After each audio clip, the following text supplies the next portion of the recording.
سلامونه و احترامات مو منئ ښه راغلاست. دا هم د نن ورځې مهم خبرونه. پخوانی ولسمشر حامد کرزي د امریکا له نوي ولسمشر جو بایډن څخه هیله ښودلې چې پر افغان سوله لا ډېر تمرکز وکړي. د فراه پشت رود ولسوالۍ طالبانو نیولې او امنیه قومندان یې وژل شوی دی. د کابل او نړۍ مشرانو د امریکا منتخب ولسمشر جو بایډن ته مبارکي ورکړې. د طالبانو د سیاسي دفتر غړو بهر میشتو افغانانو سره د ویډیو کنفرانس له لارې خبرې کړې دي.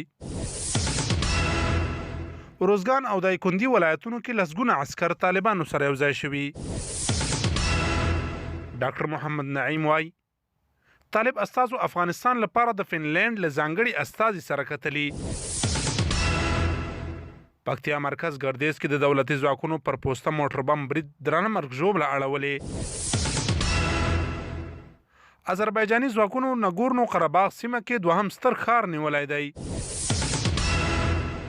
د ولسمشر ټرمپ انتخاباتي ټیم په اریزونا ایالت کې د درغلیو پر ضد حقوقي دعوه ثبت کړې. د پاکستان لومړي وزیر عمران خان د امریکا نوي ولسمشر ته د مبارکۍ ترڅنګ ډاډ ورکړی چې تیار دی تر څو له نوموړي سره د افغان سولې په اړه ګډ کار. نیویارک ټایمز ولسمشر ټرمپ د امریکا په تاریخ کې یوازینی دروغجن ولسمشر نومولی دی. د خبرونو پای.